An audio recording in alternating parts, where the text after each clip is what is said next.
जय हिंद दोस्तों। अभी के समय में झारखंड में और पूरे देश में इलेक्शन का मार चल रहा है और इसी मार में हम सोचते थे कि चलो लोकतंत्र का है और लोकतंत्र में लड़ने का सभी का अधिकार है। उसमें से हमारे जेबी केसेस का जो भी नेता रहे, निर्दलीय हो चाहे जो भी हो, अपना वो नामांकन भरने के लिए गए थे। वो भी उतना झमेला में हुआ है और वो उस दिन तो नहीं हो पाया जो खुशी और उल्लास के साथ कोई भी प्रत्याशी जाता है वो नहीं होने दिया। कौन नहीं होने दिया? विपक्षी लोग नहीं होने दिया। चलो, एक तो खून ऐसे खोला रहता है कि कानून भी पता नहीं क्या रूल है, कानून का क्या रूल है, ये भी हमको कभी कभी हम लोग पढ़े लिखे लोग कभी वोट पे चुप्पी जैसा हो जाता है। समझ में नहीं आता है कि आखिर ये ऐसा हो क्यों जाता है।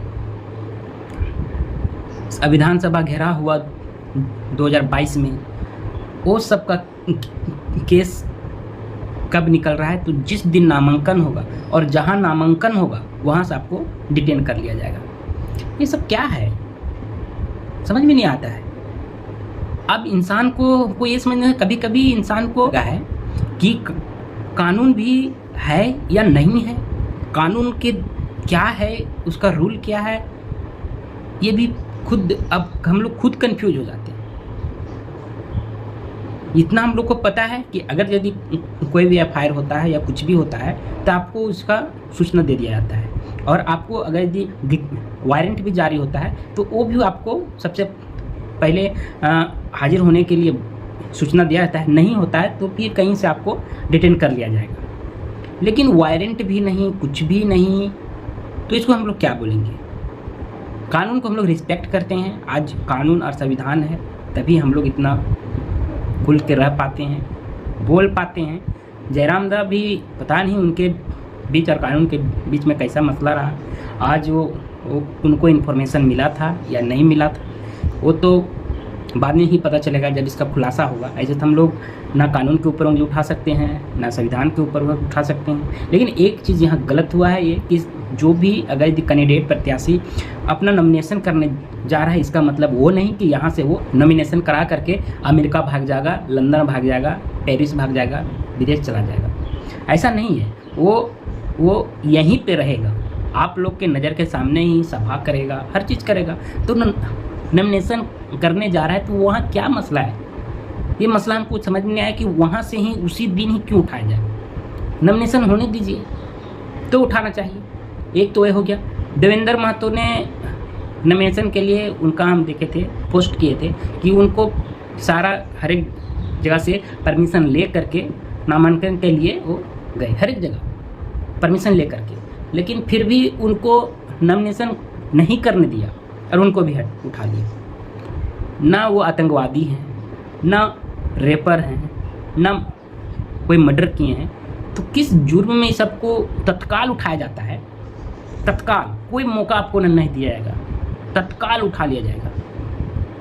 कौन सा रूल में है जो रेपिस्ट, मर्डर, आतंकवादी, जितना माफिया लोग है, भू माफिया, कोयला माफिया है, उस सब को कोई उठा नहीं पाता है। उस सब के बारे में न्यूज़ चैनल पे इतना चलते रहेगा, फिर भी वो सब वहीं से बोलते रहेगा कि हम ये हैं, साफ़ सुथरा है, सब मीडिया, लेकिन उसको कोई उठाने वाला नहीं है। लेकिन पता नहीं, हमको समझ में नहीं आता, ये स्टूडेंट का नेता है, कोई गलत नहीं किया है। अगर यदि विधानसभा घेराव या फिर आंदोलन करने का ज़रूरत काहे पड़ा? सरकार आपका सब कुछ, आपका आंदोलन आदमी क्यों करता? अगर यदि आप सही सलामत पर एग्ज़ाम लेते, सही सलामत पर हर चीज़ लेते, तो आंदोलन स्टूडेंट क्यों करता? नहीं करता। और आज का आप लोग को और एक आया है न्यूज़ कि एक हमारे मंत्री हैं आलमगीर आलम, उनके पीएस का, पर्सनल सेक्रेटरी का जो नौकर है करोड़पति है। उसके घर में चौकिया, बिस्तरा, जहाँ खोलो खिड़की दरवाज़ा, जहाँ से खोलो, छोला से निकालो तो सिर्फ 500 का गड्ढी निकल रहा है। 30 करोड़, सोचिए 30 करोड़ कहाँ से पैसा आ रहा है? और हम सबसे ताज्जुब की बात यह है कि खुद आलमगीर आलम आईपीएस अधिकारी रह चुके हैं, आईपीएस रैंक का अधिकारी रह चुके हैं। उनके 60 गांठ में ऐसा उनका जो पर्सनल सेक्रेटरी रहेगा, ऐसा हालत में रहेगा, ये शोभा नहीं देता है, बिल्कुल शोभा नहीं, अशोभनीय कार्य है। फिर भी जितना भी कांग्रेस के नेता लोग हैं वो सबसे पूछा जा रहा है कि क्या ये बात ऐसे आया तो इसमें क्या होना चाहिए, तो वो सब क्या बोलता है, राजेश ठाकुर ने कहा है कि क्या आलमगीर साहब के यहाँ से हुआ छापामारी, कहाँ पकड़ाया नोट। अरे भाई 25 करोड़ रुपया नौकर कहाँ से लाया है? अबू धाबी का शेख उसको उतना पैसा दे दिया है कि पर्सनल सेक्रेटरी उसको दे दिया है। उतना पैसा आएगा कहाँ से उसके पास? फिर भी बेशरम जैसा नहीं होता है बात करना, वही है। और एक इरफान अंसारी, उनका भी हम न्यूज में सुने हैं, वो भी क्या बोल रहे पता है कि वो तो ठीक है पकड़ाया है, गलत है, हाँ गलत बोलो, गलत है तो गलत बोलो, लेकिन दोबारा बोलता है कि भाजपा वाले में करप्शन नहीं है, तो सिर्फ कांग्रेस वाले में। तो बाप रे बाप, ऐसा ऐसा वो सब बोलता है। करप्शन मतलब करप्शन, चोर मतलब चोर। पकड़ाया है उसको एक्सेप्ट करो, जनता का पैसा है, तुम्हारा घर का पैसा नहीं है। तुम करप्शन करने के लिए मंत्री बने हो।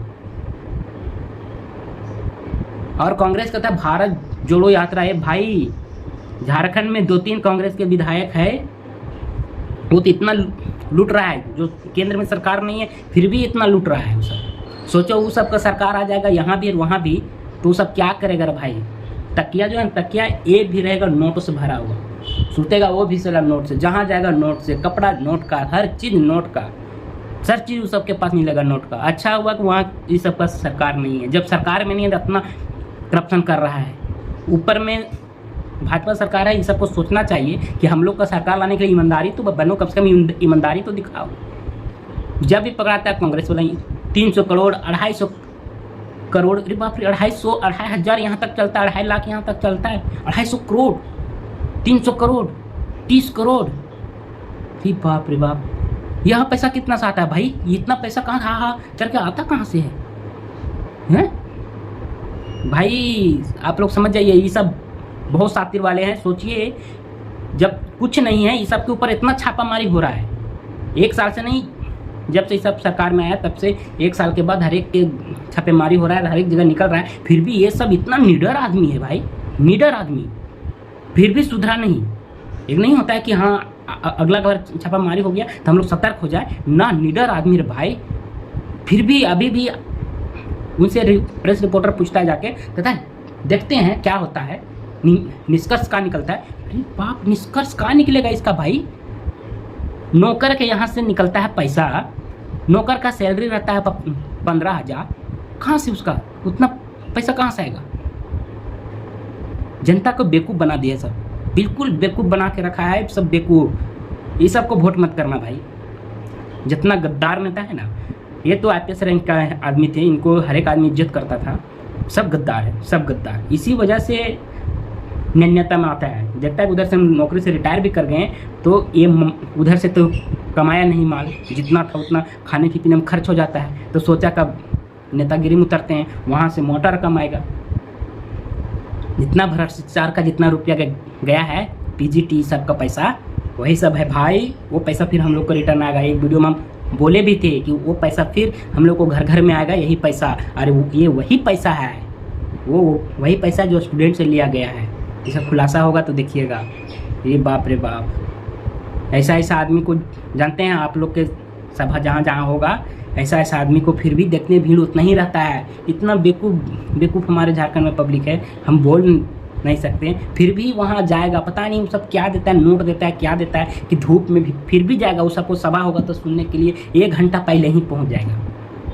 थोड़ा समझदार बनिए, थोड़ा आप लोग भी समझदार बनिएगा, तब तो। नहीं बनिएगा तो यही ज़िंदगी चलते रहेगा। अली बाबा 40 चोर, समझ रहे हैं? अगर यदि सबको वोट मिल गया ना, हम लोग तो सोचते थे कि ये सब ठीक है, कांग्रेसियन ठीक है, ये तो सालन जितना कांग्रेस वाला सब निकल रहा है चोर। और इतना भाई, ये इधर गवर्नमेंट सेंटर में नहीं है, वो स्टेट वाला रुपया इतना लूट रहा है जिसका 2-4 सीट है। अब सोचिए, इस सब को बहुमत में हम लोग सरकार बना देते हैं तो इसमें तक अली बाबा 40 चोर है, इसमें 40 चोर है, 40 पार्टी मिला है। और उसमें कौन दूल्हा है, मेन सरदार कौन है वो भी पता नहीं है। हम लोग का तो अभी है कि सरदार को पकड़ सकते हैं, जैसे हेमंत बाबू पकड़ा के अभी अंदर में चले गए। तो पकड़ सकते हैं, लेकिन जो 40 चोर रहेगा किसको पकड़िएगा? उसमें सरदार पता ही नहीं चलेगा कि कौन असली सरदार है। हम सोचते थे कि थोड़ा बहुत अब कांग्रेस को लाया जाए, लेकिन ना, किसी को निर्दलीय वोट दे दीजिएगा। भाजपा पसंद नहीं है, निर्दलीय वोट दे दीजिए, लेकिन ये सबको मत लाइएगा दोबारा, मत लाइएगा, नहीं तो एकदम भ्रष्ट है, पूरा भ्रष्ट है सब भाई।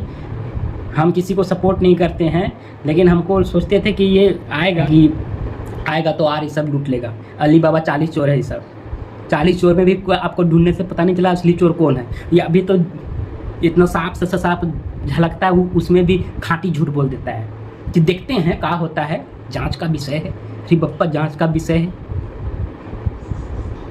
जांच का विषय है। अरे बाप रे बाप, भाई लोग समझ के रहिए, क्या बोले हैं, स्टूडेंट को बर्बाद कर दिया है सब। आम स्टूडेंट का, आम पब्लिक का पैकेट में सेंधमारी हो रहा है। सोचिए 25-30 करोड़ रुपया किस लिए, कहाँ से आया ये सबको? सोचिए, आज बोल नहीं पाएंगे कहाँ से। देखिए हरा हरा नोट दिख रहा है इस साल, ये देखिए, ये बाप रे बाप, ये नोट, हे बाप रे बाप, हे भगवान, कहा जाए इस नोट को। देखिए रे बाप रे, मशीन गिनिए, बक्सा लाइए, जो लाना है बैंक ले जाइए, लेकिन ये तो सोचिए कि ऐसा तो पकड़ाया तब, और जो नहीं पकड़ाए वो नोट कहाँ गया।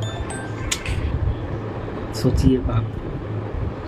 तब तक के लिए जय हिंद।